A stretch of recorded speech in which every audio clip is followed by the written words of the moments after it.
Assalamualaikum warahmatullahi taala wabarakatuh. Salam sejahtera, Om Swastiastu, Namo Buddhaya, Rahayu, Rahayu, Rahayu. Dulur Tribun Jatim dan pembaca Harian Surya.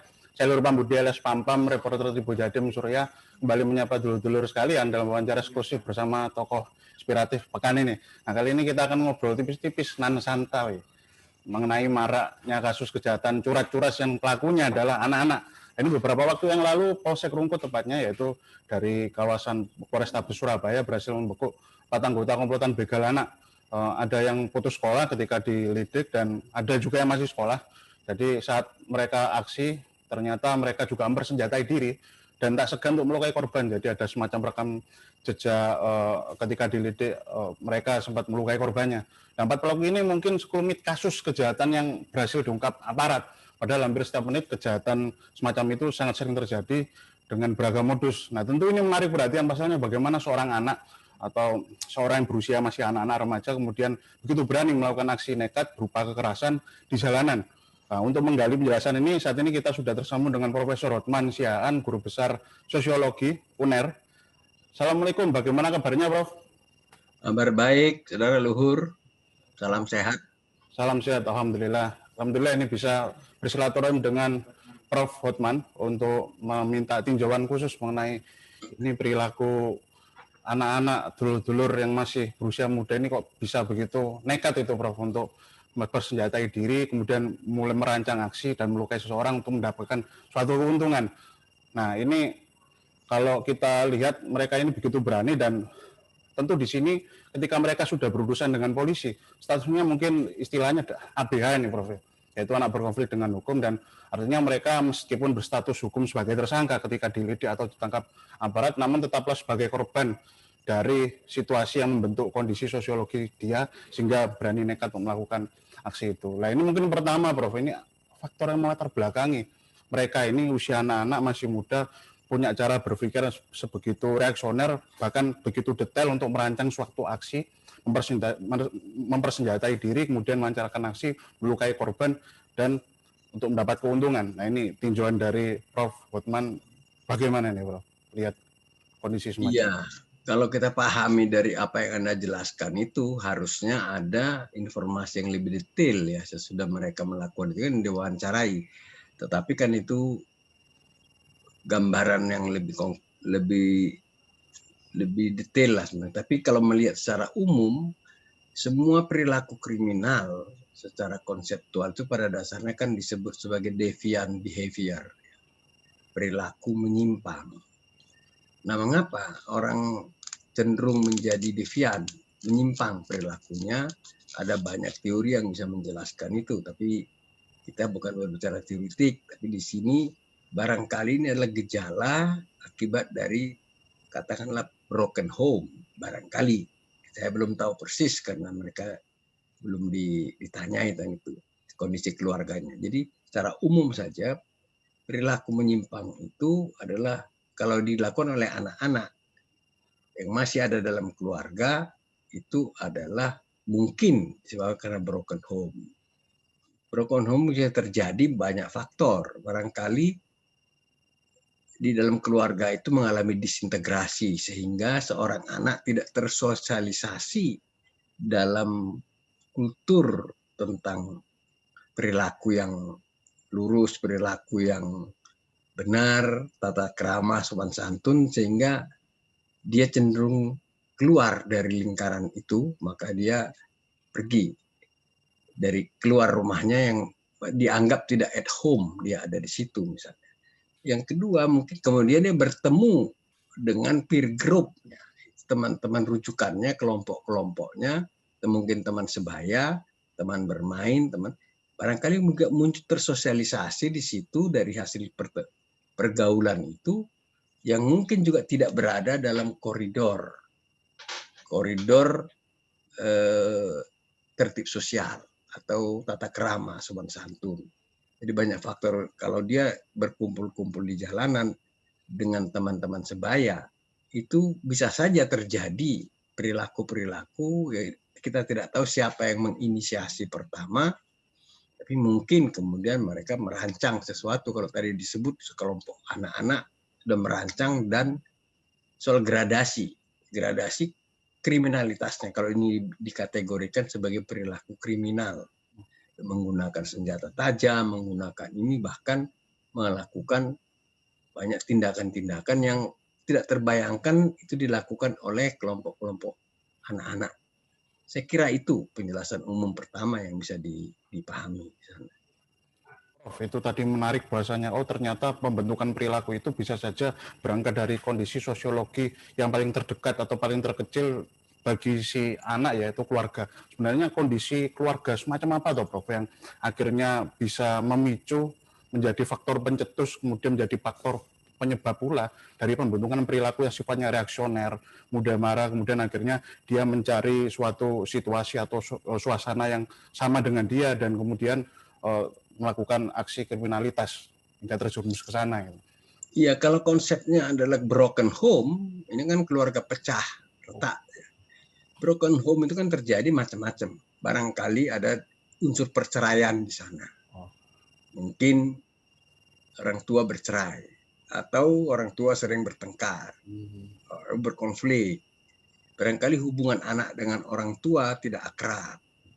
Mungkin juga karena kesibukan, mungkin ya, sehingga anak tidak tersosialisasi dengan baik di dalam rumah, sehingga rumah itu tidak jadi at home. Barangkali bapaknya kerja, pulang malam, mungkin ibunya juga kerja karena tuntutan-tuntutan ekonomi, sehingga tidak bisa bersosialisasi di dalam keluarga itu. Karena kan hubungan keakraban itu kan dimulai dari keluarga, unit terkecil di dalam masyarakat.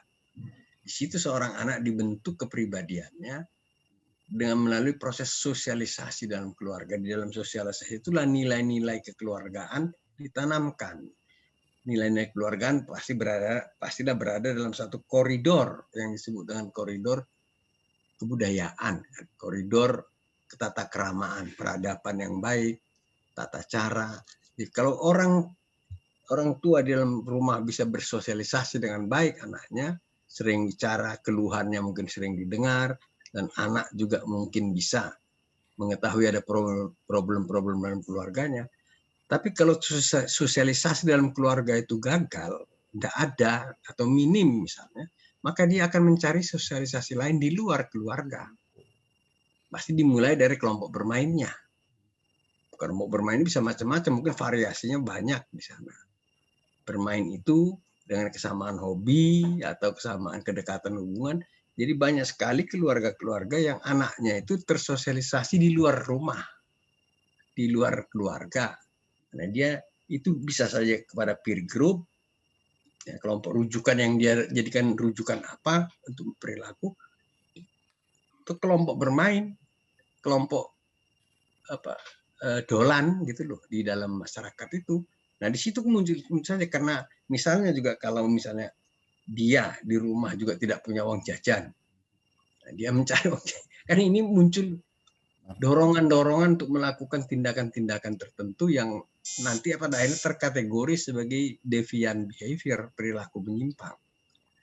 Mungkin memeras, mungkin dia menekan orang lain, mungkin mencuri, mungkin macam-macam sampai tingkat yang paling untuk memenuhi kebutuhan-kebutuhan dia. Nah, repotnya di dalam peradaban kita sekarang, kebutuhan-kebutuhan itu makin banyak dan bervariasi. Banyak sekali orang dirangsang untuk mendapatkan kebutuhan-kebutuhan yang mungkin tidak menjadi need, tapi want. Mungkin bukan kebutuhan dasar, tapi kebutuhan-kebutuhan lifestyle, gaya hidup.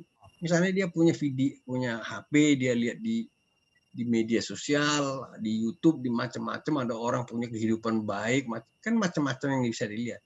Dia jadi kepingin. Nah, itu menjadi soal. Tiba-tiba pulsanya habis misalnya, mungkin di rumah tidak mampu membiayai pulsa itu, dia akan mencari cara seperti apa untuk memenuhi kebutuhan-kebutuhan ini.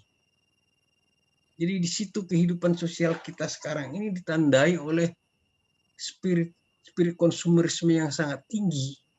Orang tidak mampu mencegah naluri-naluri konsumerismenya, waduh ya banyak sekali seluruh media sosial kita, YouTube, Instagram, apapun selain berita-berita benar juga menunjukkan banyak sekali gaya-gaya hidup mewah, gaya-gaya hidup yang bagi dia itu hanya mimpi. Awalnya waktu mimpi tadi kan menimbul kepingin tiap hari enak semacam itu. Dan dia ketika masuk pada realitasnya dia nggak bisa melihat, dia tidak menemui, tidak mendapatkan itu. Di rumah dia tidak at home, ya, tidak terpenuhi apa keinginannya. Di luar dia meningkatkan keinginan-keinginan tertentu, ketemu dengan teman-teman yang mungkin sebaya punya situasi yang sama, itu bisa saja menjadi merancang sesuatu untuk mendapatkan yang dibutuhkan. Apalagi itu di dunia perkotaan. Semacam itu yang terjadi. Oke, berarti ketika kondisi dalam keluarga itu tidak fungsional atau disfungsi, kedua orang tua tidak menjalankan fungsinya dengan baik, anak menjadi korbannya, pertumbuhan mentalitas semacam terganggu, kemudian dia mencari suatu desire atau hasrat untuk kebutuhan sosialnya itu di luar, dan ternyata di luar itu semacam tidak ada pengawasan, sehingga memunculkan suatu semacam kesepakatan dengan kelompok sosialnya untuk merancang suatu kejahatan untuk semacam memenuhi kebutuhan yang jenengan tadi sampaikan, bro, yaitu kebutuhan lifestyle yang ternyata itu satu sisi memang terkesan bagus, tapi ternyata itu bisa merusak mentalitas ketika kondisi realitas itu tidak mampu menunjang itu, dan muncullah perilaku-perilaku nekat, memeras, ya, mencuri. Waduh. Jadi di ujungnya kompleks ini, Prof, ya? Kompleks ya? Di ujungnya sana itu broken home. Broken home itu penyebabnya macam-macam. Barangkali orang tuanya utuh dua-dua. Masih ada. Mungkin. Ya. Tetapi sosialisasi dalam keluarga terkendala. Barangkali hanya tinggal single parent. Mungkin hanya ibunya yang ada. Mungkin hanya bapaknya yang ada. Itu macam-macam misalnya. Tetapi yang mau dinyatakan, orang tidak merasa berada di rumah anak-anak itu karena interaksi yang jarang. Interaksi yang mungkin terhambat. Jadi kan orang keluarga itu kan mensosialisasikan nilai-nilai perilaku, nilai-nilai ideal kepada anak dalam rumah. Dan itu bisa ditunjukkan juga pada perilaku orang tua juga. Anak akan melakukan imitasi terhadap orang tuanya. Perilaku dia meniru. Nah, kalau anak orang tuanya juga tidak memahami bagaimana psikologi anak, jadi dia merasa saya ini sudah bekerja keras, kamu kok begini, isinya cuma marah, tidak mengajak berdialog misalnya, itu kan bisa menjadi tidak at home seseorang. Maka dia akan mencari, mungkin ada institusi di luar. Kalau dia sekarang sekolah, di sekolah mungkin kan ada sosialisasi di sekolah. Tapi sekarang ini sekolah masih kayak tutup kayak begini, misalnya terjadi dia lari keluar di luar sekolah. Dia kan mencari kelompok-kelompoknya. Nah, untuk kondisi pandemi saat ini, Prof, apakah juga berpengaruh? Mungkin kita sedikit melacak ini penyebab perilaku yang semacam itu. Kondisi pandemi yang akhirnya menyebabkan lembaga pendidikan, sekolah-sekolah untuk menyerahkan pendidikan otoritasnya ke otoritas orang tua, kemudian di dalam rumah orang tua karena memang bekerja dan punya tujuan lain dan sebagainya, sehingga tidak mampu semacam memberikan pendampingan lebih dari segi aspek pendidikan. Dan kemudian, nah itu apakah memang akhirnya semacam membentuk perilaku anak yang akhirnya, wah ini saya kok di dalam rumah malah tidak seenak atau senyaman di sekolah, kemudian akhirnya keluar gitu. Ya sangat mungkin terjadi. Kita lihat pandemi ini kan sudah mendownload banyak melockdown banyak hal. Sekolah harus pakai daring, ya. Kan itu online, tidak offline, ini kan sebuah new normal yang memang harus dihadapi. Nah, di dalam kondisi ini bisa saja menimbulkan frustrasi kalau orang tidak bisa mengikuti kehidupan apa yang digambarkan banyak orang dengan new normal akibat pandemi ini, kan dia bisa frustrasi dia. Mau berhubungan teman, kalau di sekolah masih ada kesibukan, masih ada keasikan, terus belajar, ketemu teman, bermain macam-macam. Dan bisa diawasi oleh guru gitu, Prof. Ya ada pengawasan di sana, sehingga tersosialisasi dengan baik kan di tingkat institusi pendidikan. Sekarang itu ditumpahkan di rumah. Anda bisa bayangkan beban orang tua di rumah terhadap anak yang mengalami. Ya kalau satu, Ya kalau anaknya 2, 3 tiba-tiba dia harus menjadi guru, sementara orang tua belum tidak disiapkan bagaimana menjadi pendidik kan. Selama ini kan ini difungsikan oleh di luar rumah yang namanya institusi primer sekolah itu. Nah, mungkin juga dia tidak bersentuhan dengan spiritualitas keagamaan. Mungkin kalau dia masih misalnya ada kelompok pengajian, ada kelompok keagamaan yang bisa diikuti, barangkali kan bisa mencegah tindakan-tindakan yang devian tadi itu, menyimpang itu di dalam dirinya. Itu saya kira persoalannya.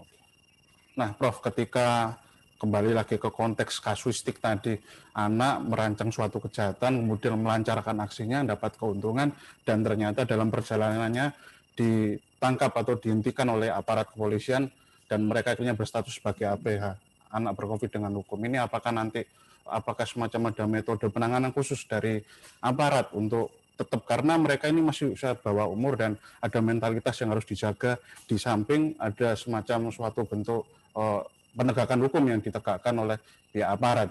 Nah ini kalau merujuk ke sana ini pripun ini?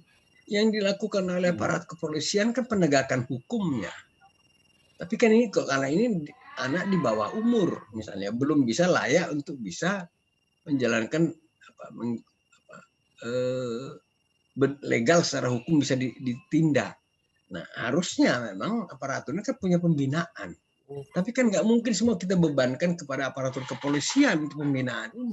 Ini kan harusnya ada cara dikembalikan kepada keluarga. Mungkin ada bimbingan, konseling kepada siapa, itu harus dilakukan. Tapi kan untuk memberikan konseling kepada katakanlah anak-anak nakal, delikuen itu disebut, anak nakal. Ya itu kan juga butuh biaya yang tidak mudah, yang mungkin tidak bisa ditanggung oleh aparatur kepolisian. Harusnya ada pihak-pihak lain yang bisa melakukan ini. Kita kalau membebankan semua para polisi, dia tidak layak ditahan karena masih di bawah umur. Terus diapain? Secara normal ya dikembalikan pada keluarga, dinasehati. Tapi kan nggak cukup. Itu kan harus ada pemantauan, pembinaan dia supaya tidak melakukan itu. Jadi penegakan hukum itu sudah dilakukan karena kan sudah ditangkap ini anak-anak. Nah, kan harus ada pembinaan. Tapi apakah institusi kepolisian kita punya wadah untuk pembinaan itu? Kan di situ persoalannya. Karena itu butuh macam-macam, butuh keterampilan orang, itu butuh psikolog, butuh siapa kan di sana, butuh tokoh agama. Dan itu butuh instrumen lain, Prof, yang mungkin bisa dilembagakan, bantu untuk menangani anak pada bagian mentalitasnya ketika proses penegakan hukum sedang berjalan. Betul. Ya, karena misalnya diserahkan diberitahu kepada gurunya, misalnya, kan di situ. Tapi kan keterbatasan kontak antara murid dan guru juga masih repot di tengah-tengah situasi begini. Ini saya kira jadi kerumitannya itu di sana. Tapi polisi tidak boleh berhenti di dalam penegakan hukum terhadap anak-anak ini. Walaupun dia dikategorikan anak-anak, tetapi supaya dia tidak mengulangi. Seperti apa itu? Walaupun tidak hanya pihak kepolisian, dia menegakkan hukum, menangkap. Ya, kemudian memproses secara hukum. Secara hukum bagaimana mungkin tidak bisa masukkan penjara karena harus melalui persidangan macam-macam. Nah, kan harus dibina dulu. Siapa yang harus membina tanggung jawabnya? Semua pihak anggota masyarakat, terutama keluarga. Kemudian institusi sekolah, institusi keagamaan, semacam itulah yang harus dilakukan. Ya kita semua terdampak dengan pandemi ini. Terdampak secara ekonomi, terdampak secara budaya, terdampak secara sosial. Dan ini memicu banyak sekali emosi orang yang udah marah, udah macam banyak yang frustrasi kan. Jadi ya ini berkelindan semua ini di antara seluruh aspek yang terjadi di tengah ini yang berat memang situasinya, tapi peradaban kan harus jalan. Kebudayaan harus ditegakkan. Disiplin perilaku yang menyimpang kan harus diluruskan supaya tidak menyimpang. Itulah saya kira persoalannya. Oke, siap. Prof, izin, mungkin ini pada pertanyaan yang di penghujung ini. yaitu apakah memang ada semacam perancangan teknis konsep yang agak teknis dari yang bisa diimplementasikan oleh pihak kepolisian atau aparat yang bertanggung jawab atas munculnya anak-anak nakal yang sampai melakukan aksi kriminalitas mungkin di pihak Dinsos ataupun apa yang mungkin mekanismenya bisa saling berkelindan untuk karena jujur ini Prof ini di Tribun Jatim dan Surya bahkan di seluruh Jawa Timur ini hampir setiap hari nih Prof kita mendapat informasi dan memberitakan ada kriminalitas jalanan curhat ataupun apa dan ketika kita ubah menjadi berita dan kita wawancara ke korbannya dari segi pelaku ternyata usianya kecil Mas masih remaja gitu. Artinya kan dugaan kuat kalau itu dilakukan oleh remaja gitu atau anak-anak. Nah, ini mungkin apakah semacam ada rancangan khusus dari jenengan ini Prof secara sosiologi untuk dari aparat kepolisian dan pihak-pihak berwenang di tingkat Pemprov Jatim atau Pemkot Surabaya yang bisa diimplementasikan untuk ketika muncul kasus semacam ini bagaimana penanganannya, mekanisme semacam apa dan sebagian besar semacam itu Prof. Nah itu bagaimana ini Prof? Kalau dia anak di bawah umur, kan kata lain nggak ada kata selain pembinaan. Nah sekarang bagaimana membina? Kan dibutuhkan institusi, lembaga-lembaga. Katakanlah ada asrama dalam tanda petik asrama anak nakal misalnya. Apa itu dilakukan oleh dinas sosial, di sana dibina. Tapi saya tidak tahu apakah ada lembaga itu di Surabaya misalnya. Kan nggak bisa kalau diterima di kepolisian, kepolisian juga apa punya unit khusus untuk itu. Kan di sana. Yang saya tahu ada beberapa LSM malah. Ada LSM yang mengurusi anak jalanan. Saya kenal beberapa orang yang mengurusi anak jalanan. Tapi dalam konteks yang semacam itu, LSM juga kan butuh biaya. Bagaimana mereka harus melakukan? Kalau dalam bawah saya kan harusnya kan ini ditangani pemerintah. Tapi pemerintah kan terbatas untuk urusan itu. Saya tidak tahu Liponsos misalnya. Liponsos itu apa juga menampung anak-anak yang semacam ini atau hanya orang gelandangan atau hanya orang tua jompo apa di sana.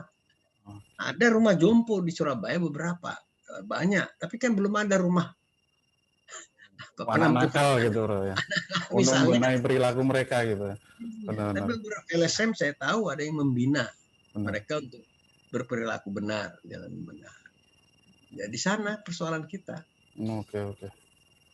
Mungkin untuk keluarga dan orang tua, Prof, apakah ada semacam usulan ketika mengalami kompleksitas hidup, pertama dari segi disfungsi orang tua, akhirnya apa himbauan-himbauan yang mungkin bisa digunakan, diterapkan yang mengedukasi pada masyarakat ketika menghadapi situasi-situasi semacam itu dan situasi yang begitu rumit di dalam keluarga, jangan sampai merembet anaknya terpengaruh karena nanti berpotensi untuk lari keluar rumah dan mencari semacam hal yang bisa memenuhi hasrat mereka gitu. Iya, ini kan lebih mudah diomongkan daripada dijalankan ya.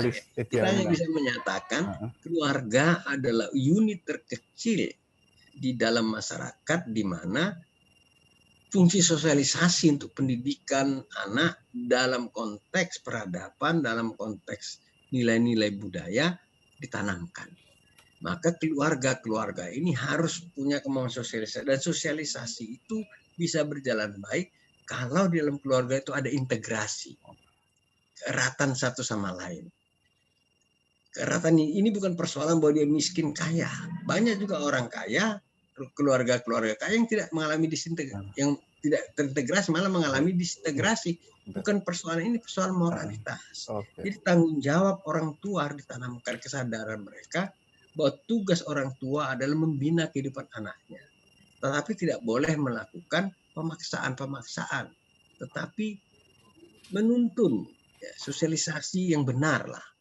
Jadi diciptakan juga keakraban. Tidak berarti karena keakraban itu hanya karena sering ketemu. Belum tentu sering ketemu juga bisa tidak akrab. Mungkin sekali ketemu tapi tergantung pada muatan. Kualitas pertemuan itu. Kualitas pertemuan itu. Ini harus disadari oleh semua keluarga-keluarga. Oleh kepala keluarga. Ayah, ibu, dan anak juga harus berada dalam koridor di situ. Dia harus juga punya kemampuan untuk menerima situasi keluarganya dalam konteks tertentu. Mungkin keterbatasan tertentu. Di sana yang harus dilakukan. Jadi fungsinya adalah sebenarnya memulihkan kembali keluarga-keluarga kita untuk bisa lebih integrated, bisa lebih utuh, sehingga dia bisa menjalankan fungsi kekeluargaannya dengan benar dan baik di dalam koridor yang diakui dan diterima oleh lingkungan sosial dan masyarakat. Ya, itu saya kira. Luar biasa bro. Oh, berarti tinjauannya semacam itu dan harus dipahami bahwasanya memang ini begitu rumit dulu Tribun Jatim dan Harian Surya, kompleksitas, jadi bukan semata-mata menghukum si anak untuk membuat jera atas perilakunya, tapi ternyata ada penyebab lain yang sebenarnya itu menjadi dasar dari membentukan perilaku yang begitu reaksioner, keras, yang berujung pada endingnya kriminalitas dan bermasalah dengan aparat penegak hukum. Oke, dulu Tribun Jatim, demikian obrolan kami seputar penanganan anak-anak yang berani atau nekat melakukan aktivitas kriminalitas yang begitu gamblang dipaparkan oleh Profesor Hotman Siaan, Guru Besar Sosiologi UNER, secara makro, mikro, dan kontekstualisasinya dengan kondisi new normal pandemi COVID tahun 2021 ini. Tetap pantengin terus kenal informasi kami, dulur di Tribun Jatim Network, baca koran Surya tiap pagi, dan seluruh informasi yang dilansir oleh situs Tribun Indonesia. Mohon maaf, harap maklum manakala ada kekeliruan ucapan. Terima kasih banyak. Wassalamualaikum warahmatullahi wabarakatuh.